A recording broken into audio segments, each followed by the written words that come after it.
Saya Nur Fitri, calon guru penggerak angkatan 11 dari Kabupaten Birun, akan melaksanakan kegiatan pra-observasi untuk aksi nyata modul 2.3 coaching untuk supervisi akademik. Dan di video kali ini saya ditemani oleh rekan sejawat saya, Ibu Asriati, yang akan menjadi objek pengamatan saya. Baik, langsung saja kita menuju kegiatan pra-observasi saya. Assalamualaikum Bu Asriati, bagaimana kabarnya hari ini? Kabar baik. Ya, jadi pada kegiatan kali ini kita akan melaksanakan kegiatan pra-observasi ya Bu ya. Jadi ini tujuannya agar nanti ketika Ibu pada saat melaksanakan pembelajaran di kelas, pada saat diobservasi, Ibu jadi akan lebih siap dan mantap ya, dan lebih percaya diri dengan berbagai hal yang sudah kita bahas setelah ini. Jadi untuk kegiatan pra-observasi kali ini ada beberapa pertanyaan yang ingin saya ajukan ke Ibu. Boleh Ibu ya? Ya Bu, untuk pertanyaan yang pertama terkait tujuan pembelajaran nanti pada saat observasi. Tujuan pembelajaran seperti apa yang ingin Ibu terapkan di dalam kelas? Tujuan pembelajaran yang ini saya terapkan di dalam kelas yaitu peserta didik dapat menjelaskan pengertian sudut sawi.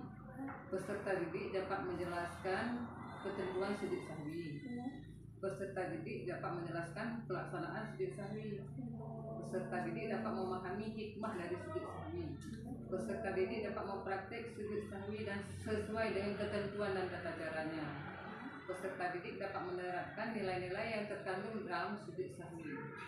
Kemudian untuk arah pengembangannya nanti yang ingin dikembangkan dari siswa, saya akan lebih menekankan para murid agar mengerti sudut sawi, ketentuan dan tata cara pelaksanaan serta hikmah dari sudut sawi. Nanti model pembelajaran yang Ibu gunakan nanti bagaimana?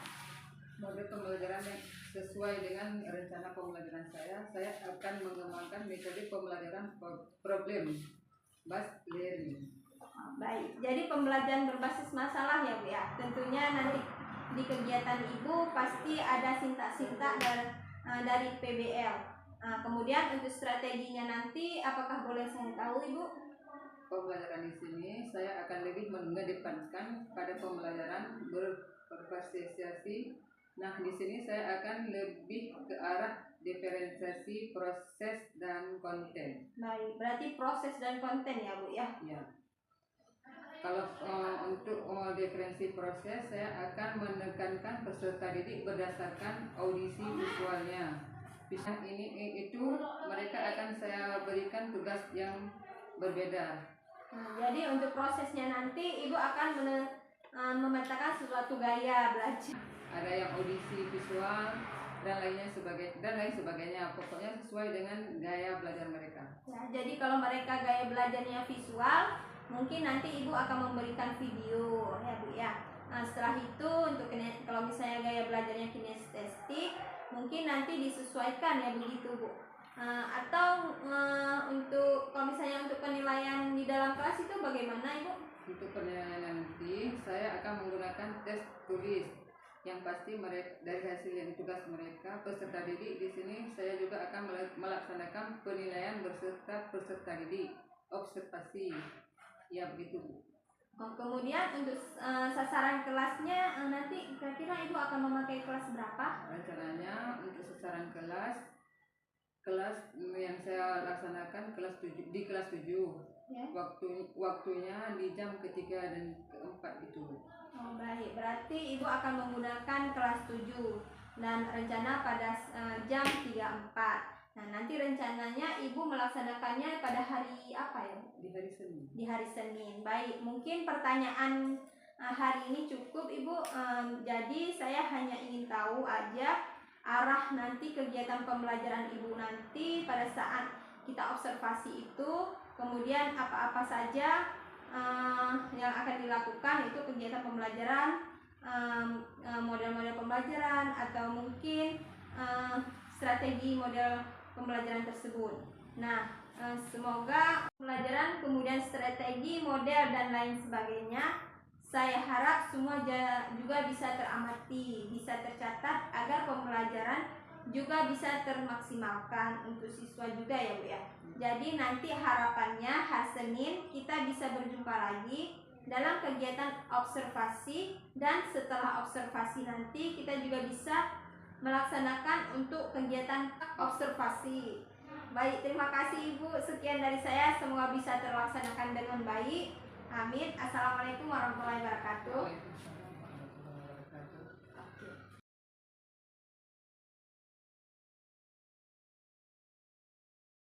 Siap, gerak. Assalamualaikum warahmatullahi wabarakatuh. Waalaikumsalam warahmatullahi wabarakatuh. Gerak.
Kesepakatan kelas.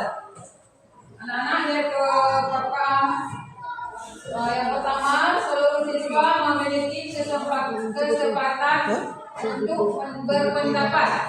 Yang kedua, berpikir terbuka dan saling menghormati. Yang ketiga, tidak ada satu murid yang berbicara atau murid yang lain mendengarkannya. Yang keempat, berbicara ketika dipersilahkan. Yang kelima, mengikuti belajar dengan perasaan menyenangkan. Yang keenam, menjaga kebersihan kelas. Itu kesepakatan kelas yang harus kalian taati. Selanjutnya kita akan SPP. Coba gambar.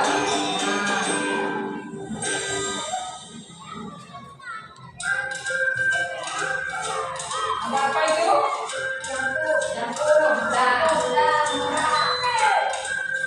Jawabannya? Jangan merah. Gambar yang kedua gambar apa? Air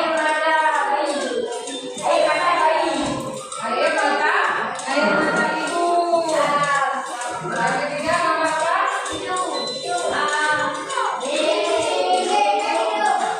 Lilin hidup. Ada. Yang keempat?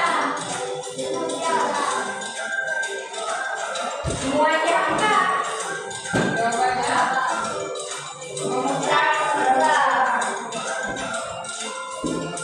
Yang kelima?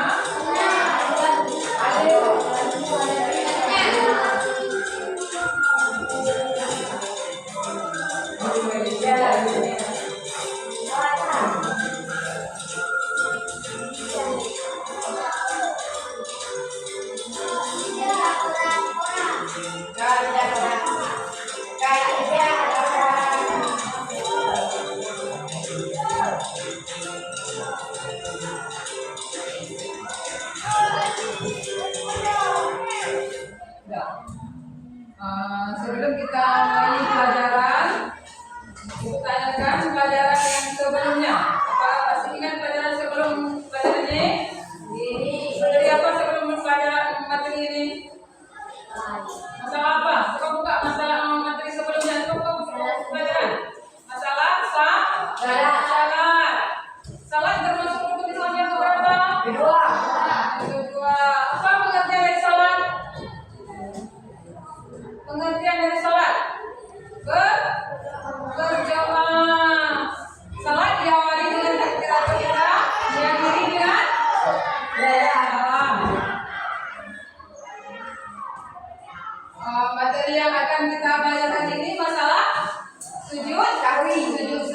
sahwi. Salat. Adakah kalian yang tahu? Adakah anak-anak yang tahu masalah salat? Coba kamu Riza. Salat adalah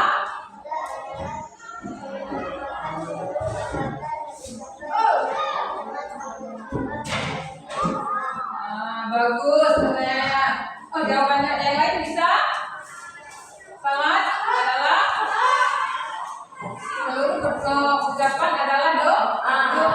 Yang kedua, apa hakikat dari sujud yang Anda ketahui? Sujud adalah hakikatnya. Ada yang tahu? Apa hakikat dari sujud? Sujud. Ada yang tahu enggak? Yang ketiga, apa pengertian sujud sahwi? Ada tahu apa sujud sahwi? Sujud sahwi rakaat. Sujud karena ketinggalan rakaat atau kelebihan rakaat. Sekarang kita lihat tujuan pembelajaran kita hari ini. Adapun tujuan pembelajaran kita hari ini adalah yang pertama, peserta didik dapat menjelaskan pengertian sujud sahwi. Yang kedua, sahwi. Yang kelima, peserta didik dapat memahami hikmah dari sujud sahwi. Yang keenam, peserta didik dapat mempraktikkan sujud sahwi sesuai dengan ketentuan dan tata cara. Yang keenam, peserta didik dapat menerapkan nilai-nilai yang terkandung dalam sujud sahwi. Selanjutnya kita akan penyebab dilakukan sujud sahwi. Kenapa kita harus sujud sahwi? Yang pertama, tambah rakaat. Jika seseorang tidak sengaja menambah rakaat dalam sujud, misalnya salat zuhur. Salat zuhur berapa rakaat? 4. Salat zuhur 4 rakaat yang seharusnya kita lakukan. Dia menambah menjadi 5 rakaat. Disebab itu maka harus sujud sahwi. Yang kedua, kekurangan rakaat, kurang rakaat. Jika seorang lupa mengerjakan salat karena 1 rakaat atau rukun yang lain dalam salat.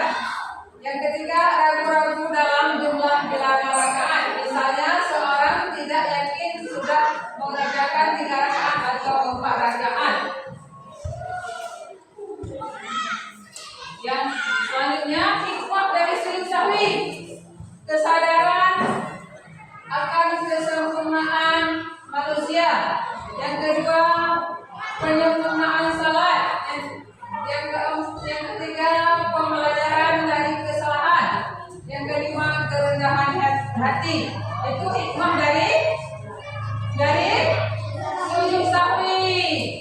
Hikmah dari sujud sahwi ada berapa? Ada 4. Coba Adi sebutkan yang hikmah dari sujud sahwi.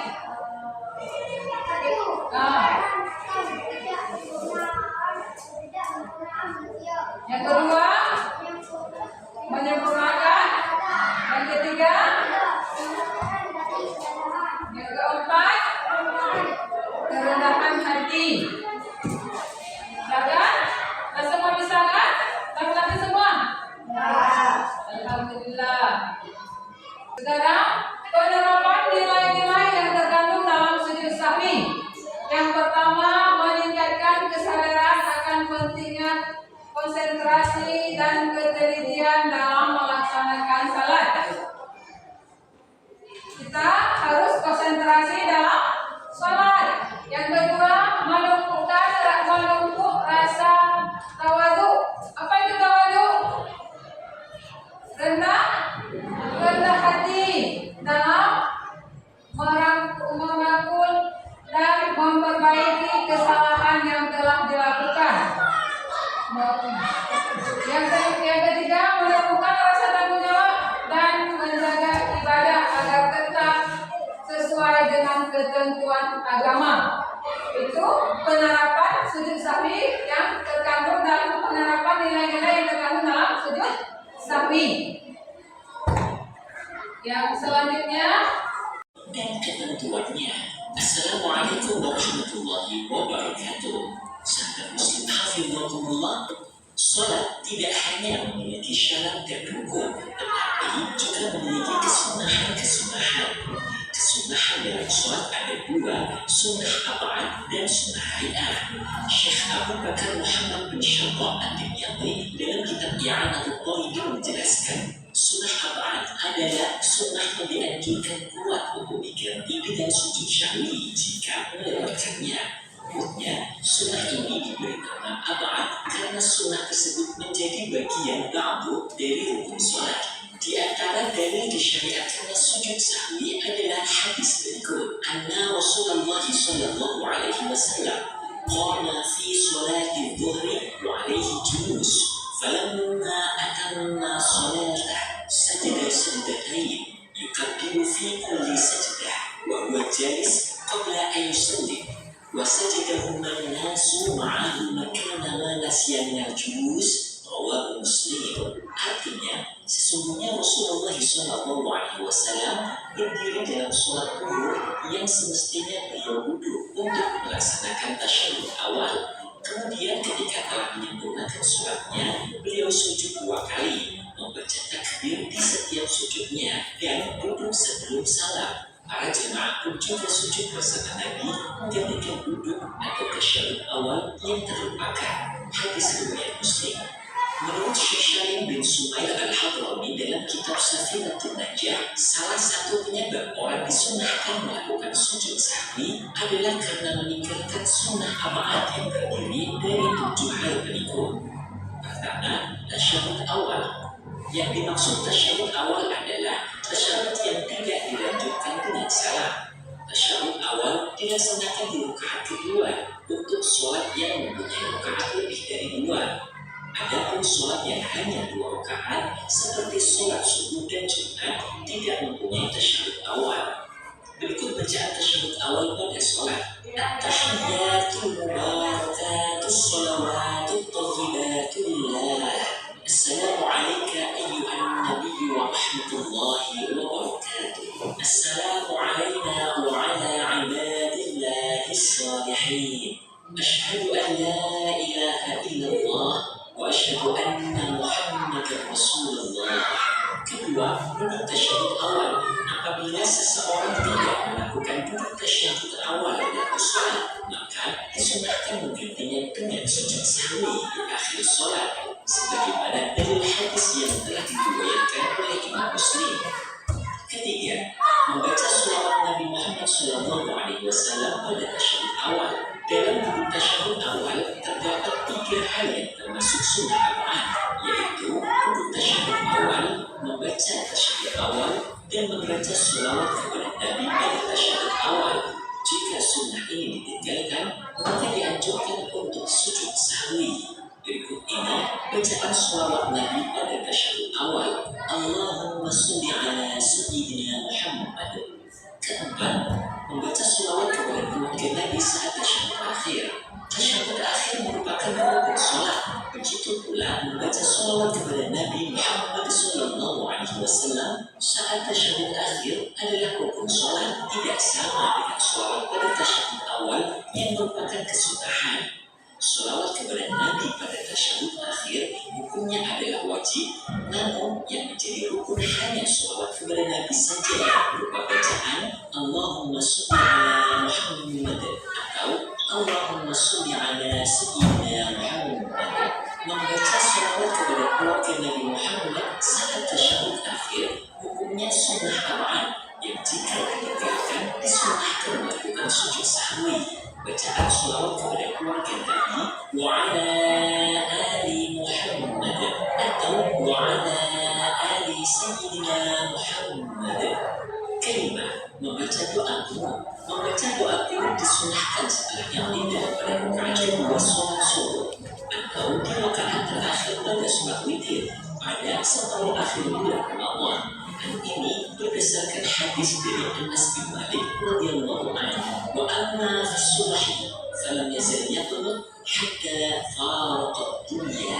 Artinya, adapun dalam sholat subuh, Nabi Muhammad tidak pernah meninggalkan kunut hingga beliau berpisah dari dunia atau wafat.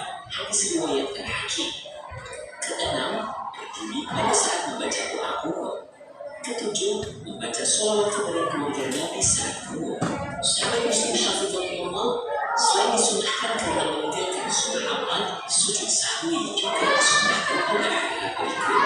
Karena melakukan sesuatu yang jika dilakukan dengan sengaja akan membatalkan sholat, namun karena tidak sengaja maka sholatnya tidak batal. Contohnya adalah memperpanjang durasi i'tidal dan rukuk di antara dua sujud. Sebab dua rukuk ini tergolong rukuk qasir atau rukuk pendek yang tidak boleh dipanjangkan. Apabila sengaja terlalu dipanjangkan durasinya akan membatalkan sholat. Namun jika tidak sengaja maka disunahkan melakukan sujud sahwi. Kedua, memindah rukun qauli, ucapan, bukan pada tempatnya. Contoh, membaca Al-Fatihah pada saat rukuk di antara dua sujud atau membaca kunut ketika rukuk. Ketiga, ragu-ragu dalam meninggalkan sunnah amal seperti orang ragu apakah telah membaca doa kunut atau belum, maka ia disunahkan sujud sahwi sebab hukum asalnya ia dianggap belum membaca doa kunut tersebut. Keempat, melakukan perbuatan yang kemungkinan tergolong sebagai tambahan dalam sholat seperti saat melakukan sholat isya. Seseorang yang sholat ragu apakah telah sampai rakaat ketiga atau sudah rakaat keempat, tindakan yang harus dia pilih adalah memilih dengan mengambil hitungan rakaat yang paling sedikit, yaitu baru sampai rakaat ketiga, sehingga ia wajib menambah satu rakaat lagi. Setelah itu, sebelum salam, ia disunahkan melaksanakan sujud sahwi. Hal ini dikarenakan dalam sholat yang dilakukan terdapat kemungkinan tambahan sekitar. Rasulullah menjelaskan hikmah dari pelaksanaan sujud sahwi dan penambahan rakaat pada permasalahan tersebut sebagai berikut. Idza syakka ahadukum fi sholati falyuti syakka wa yabni 'ala al-yaqin fa idza istayqana tamam sajada sajdatain fa in kanat salatuhu tamah kanat ar-rak'ah nafilah wa sajdatan وإن كانت ناقصة كانت الركعة تماما للصلاة وكانت السجدتان مرغمتي الشيطان رواه Abu Dawud. Artinya, apabila salah seorang dari kalian ragu dalam sholatnya, maka buanglah keraguan itu dan lanjutkanlah pada rakaat yang diyakininya yang lebih sedikit dari yang diragukan. Kemudian bila telah menyempurnakan sholat sesuai rakaat yang diyakininya, maka ia hendaknya sujud sahwi 2 rakaat. Bila ternyata sholatnya telah sempurna, maka 1 rakaat yang ditambahkannya dan 2 sujud sahwi menjadi kesunahan. Dan bila sholatnya memang kurang rakaatnya, maka 1 rakaat yang ditambahkan tersebut menjadi penyempurnanya dan 2 sujud sahwi menghindarkan syaitan yang telah mengganggunya. Hadis riwayat Abu Dawud. Nah, sahabat Muslim, lalu bagaimana cara melakukan sujud sahwi itu? Berikut ini beberapa ketentuan pelaksanaan sujud sahwi. 1. Sujud sahwi dilaksanakan setelah sempurna membaca tasyahud akhir tepat sebelum membaca salam, atau apabila lupa maka sujud sahwi dapat dilakukan setelah salam selama jeda waktunya masih sebentar. 2. Sujud sahwi dilakukan dengan 2 sujud yang dipisah oleh 1 rukun sebagaimana 2 sujud biasanya dalam sholat. 3. Saat akan turun melakukan sujud yang pertama, sunnah membaca takbir Allahu Akbar. 4. Bacaan sujud sahwi apabila dikarenakan lupa adalah bacaan dzikir Subhanallah wa yashkur. Artinya maha suci zat yang tidak tidur dan tidak lupa. 5. Apabila penyebab sujud karena sengaja meninggalkan sunnah amal, semisal doa kunut, maka yang lebih tepat adalah membaca istighfar Astaghfirullah. Hal ini sesuai dengan penjelasan Imam Az-Zarkashi. Innama yutimmu idza lam yata'ammad ma yaqtawi as-sujud fa in ta'ammadahu falaysa dhalika la'iqa bal la'iqul istighfar. Artinya, sujud sahwi itu disunahkan bagi orang yang tidak sengaja atau lupa meninggalkan sunnah amal. Jika meninggalkannya dengan sengaja, maka yang paling tepat adalah membaca istighfar. 6. Bangun dari sujud pertama untuk duduk sambil membaca takbir. Allahu Akbar. 7. Duduk dan membaca doa sebagaimana doa saat duduk di antara dua sujud. Rabbi ghfirli warhamni waj'alni warfa'ni warzuqni wahdini wa'afini wa'fu anni. Artinya, ya Allah, ampunilah dosaku, belas kasihanlah aku, dan angkatlah derajatku, dan berilah rezeki kepadaku, dan berilah aku petunjuk, dan berilah kesehatan bagiku, dan berilah ampunan kepadaku. 8. Turun untuk sujud kedua sambil membaca takbir. Allahu Akbar. 9. Sujud sambil membaca dzikir sebagaimana sujud pertama. Subhana man la yanamu wa la yash'ur. Atau Nastaghfirullah. 10. Bangun dari sujud kedua sambil membaca takbir. Allahu Akbar. 11. Kembali duduk dengan posisi duduk tawadhu. 12. Untuk sholat dengan salam sebagaimana biasa. Assalamualaikum warahmatullahi. Nah, sahabat muslim, demikian inilah sunnah-sunnah abad dan cara disuruh sahwi. Semoga Allah Subhanahu wa Ta'ala selalu meridhai kita dalam menjalankan semua ibadah. Amin. Assalamualaikum warahmatullahi wabarakatuh. Baiklah, kita sekarang bagi kelompok. Ini ada 3 kelompok. Yang pertama kelompok A, kelompok B, dan kelompok C. Di kertas itu ada soal dan kalian harus menjawabnya di kertas itu. Coba kami kelompok Azizo kelompok. Soal yang pertama, apa yang dimaksud dengan sujud sahwi? Soal yang kedua, apa sebab sujud sahwi dilakukan? Coba kalian kerjakan dengan teliti dan dengan semangat. Kumpul sekarang. Sujud sahwi adalah sujud yang dilakukan karena kenapa?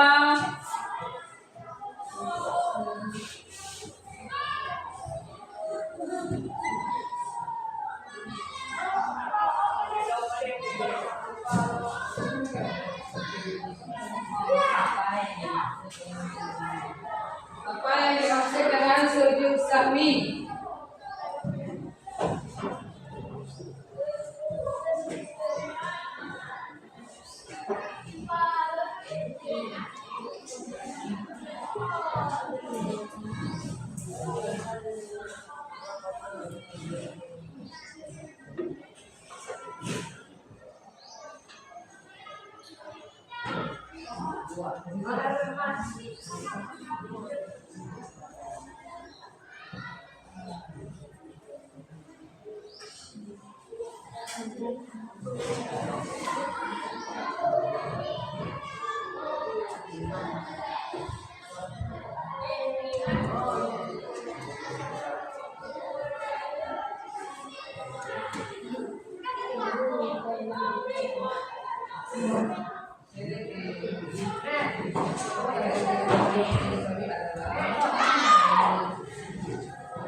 siap.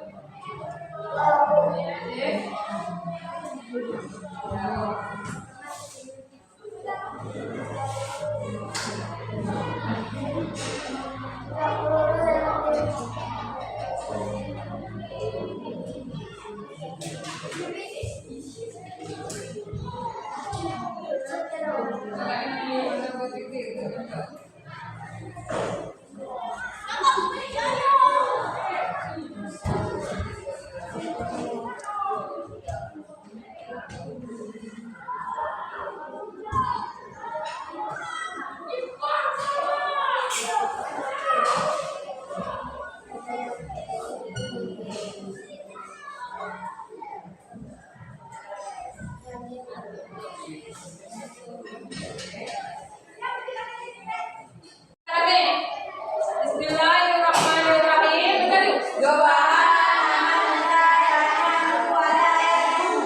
Sekali lagi. Alhamdulillah sudah bisa semua. Dan kelompok masing-masing. Coba kelompok C bangun ke depan untuk mempresentasikan kelompok. Bangun dari dulu. Saya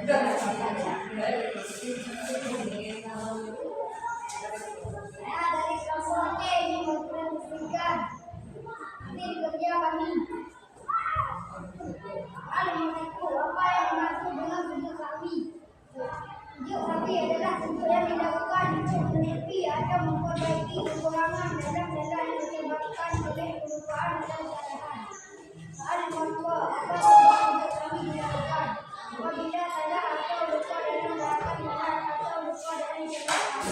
Alhamdulillah. Benar sekali. Tepuk tangan untuk kelompok D. Sekarang betul. Kelompok D. Bangun lagi yang berpresentasi. Waalaikumsalam warahmatullahi wabarakatuh. Saya mewakili dari kelompok B mempresentasikan hasil kerja sama kami. Apa yang dimaksud dengan sujud kami? Sujud kami adalah sujud yang dilakukan untuk menutupi atau memperbaiki kekurangan dalam salat yang disebabkan oleh kelupaan atau kesalahan.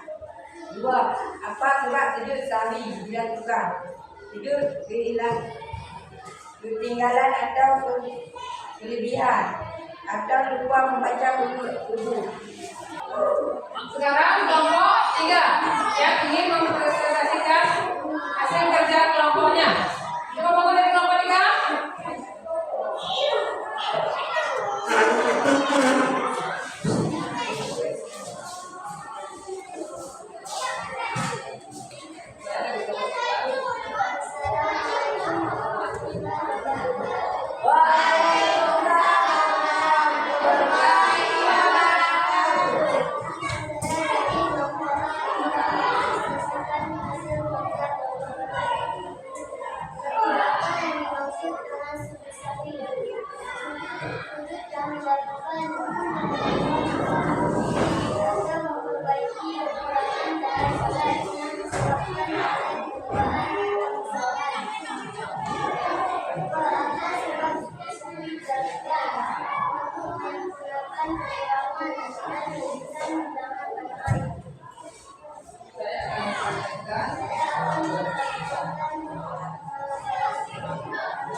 Kesimpulan dari pelajaran kita hari ini, kita telah tahu apa itu sujud sahwi. Kita telah tahu apa itu sebab sujud sahwi kita lakukan dan apa hikmah dari sujud sahwi. Baiklah, masih semangat anak-anak? Masih. Menyebutkan materi kita hari ini. Coba dari kelompok A untuk memberikan kesimpulan pelajaran kita hari ini. Coba mendengar kita.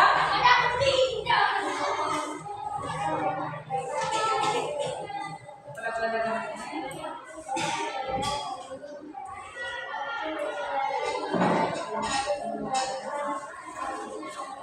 Ya, kedua, apalagi yang bisa kamu simpulkan hari ini?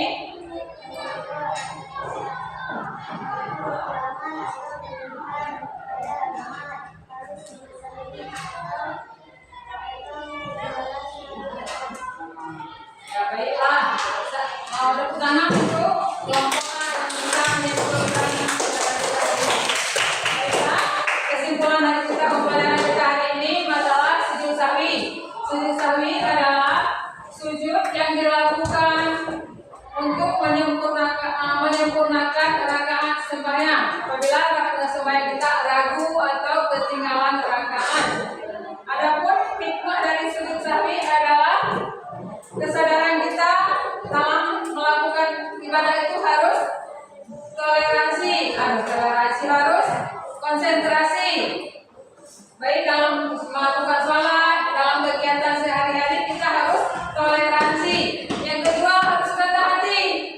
Tawadhu, kita harus rendah hati dalam segala kegiatan. Yang ketiga kita harus penyempurnaan salat itu harus dilakukan sujud sahwi apabila salat kita ragu-ragu. Baiklah, pelajaran kita hari ini sudah sampai di sini. Untuk materi kita selanjutnya kita akan belajar masalah sujud tilawah. Masih semangat anak-anak? Baiklah, pelajaran kita hari ini sudah sampai di sini. Kita tutup dengan doa bersama. Alhamdulillah. Mari kita sama-sama membaca alhamdulillah.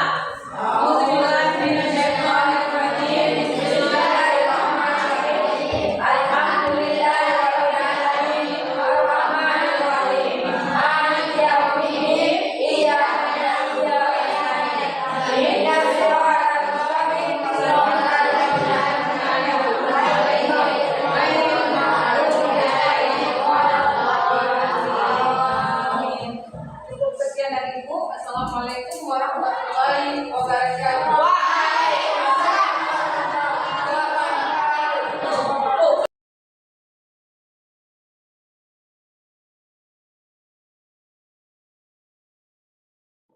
Assalamualaikum warahmatullahi wabarakatuh.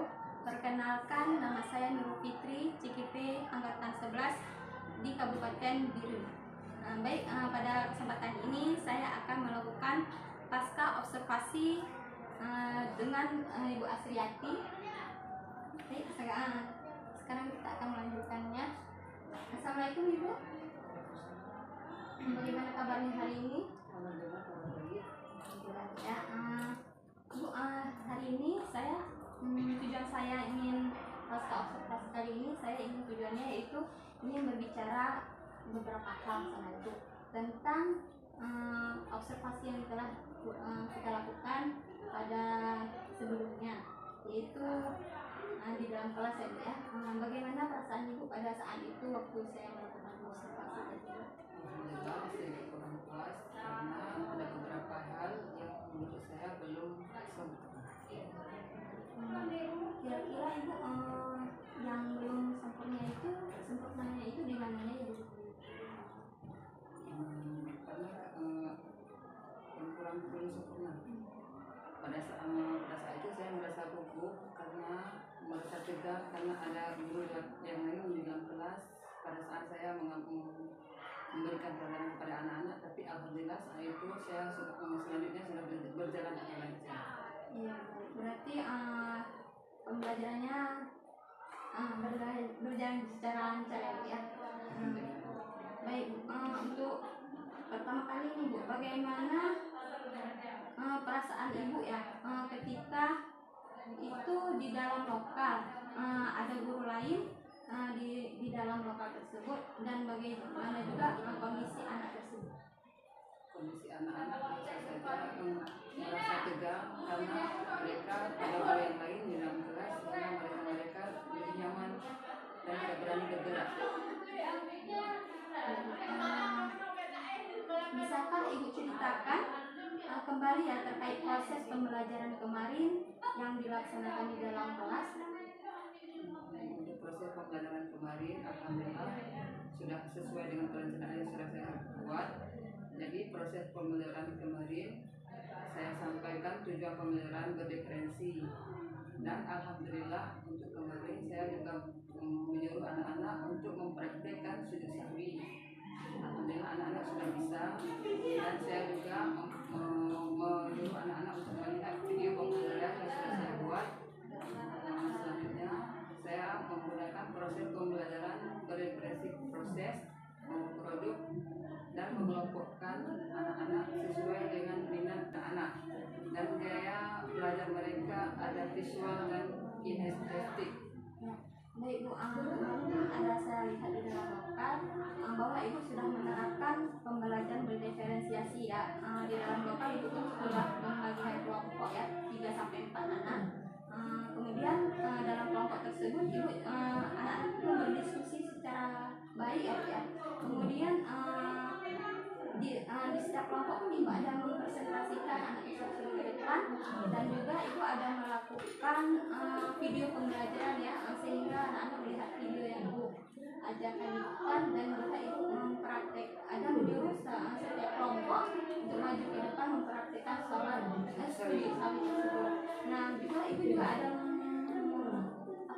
membacakan sama-sama bacaan sujud sahwi tersebut. Sangat bagus ya Bu ya. Menurut Ibu ada hal lain lagi tentang kendala pada saat anak-anak mungkin? Untuk hambatannya ada karena pada persiapannya mungkin pada persiapan pemasangan infokus Ya.